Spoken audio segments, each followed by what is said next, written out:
के भयो भनेर अनि मैले पनि केही नि भएन भने होइन पछि आफै भलकमा हेर्ला नि त त्यो एउटा गाइजहरू हेर्न सक्छ साथीहरू अघि म पछि अनि गाइजहरू म नि के कम भनेर गाइजहरू मैले पनि फायर हानिदिएँ होइन यति धेरै त हाने होइन गाई स्पिड भराएको त्यही पनि होइन हेर्न सक्छ स्पिड चाहिँ स्पिड जे भने नि गाई 6 दिनको कुरा होइन गाइजहरू हेर्न सक्छौँ अनि गाइजहरू यो पुज बाटो है अब फेरि गाइजहरू गाउँको बाटो आइसकेको छ हेर्न सक्छौँ अनि यो गाइजहरू साथी त हेर्नु न गाइजहरू गियरवाला होइन यसरी कुदाएको छ गाइजहरू है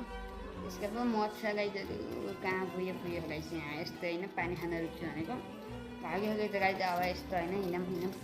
हेर्न सक्छौँ बाटो गाई कस्तो लाग्छ गाई मेरो भला गाई राम्रो लाग्यो भने गाइजहरू फलो अनि लाइक गरिदियो है हेर्न सक्छौँ यस्तो बाटो ख गाइजहरू अप्ठ्यारो एन गाइजहरू हेर्न सक्छ गाइजहरू तलै जाने भनेको गाइजहरू है हेर्न सक्छ साथीहरूले रोकेको रहेछन् है यहाँभन्दा मुनि नजाऊँ गर्मी छ भनेर एन गाइजहरू हामी गाइजहरू एकैछिन पछि त गाइजहरू हामी फर्किन्छौँ गाइजहरू हेर्न सक्छौँ गाइज मेरो साथी हुनु कति थाप्रो छ एन गाइजहरू एकैछिन पछि त गाइजहरू हामी यहाँ पानी खान रोकिसकेछौँ यहाँ गाइजहरू है यहाँ पानी खाँदैछौँ एन गाइजहरू यता आएर गाइजहरू यस्तो स्टार हान्न लाग्यो अनि गाइजहरू फाइनली गाइज हामी घर आइयो एन गाइजहरू कस्तो छ गाइजहरू मेरो भलक राम्रो लाग्यो भने गाइजहरू फलो अनि लाइक गरिदिनु ल आजलाई यति फेरि भेटौँला अर्को भिडियोमा त्यति बेलासम्म bye bye tata see good by.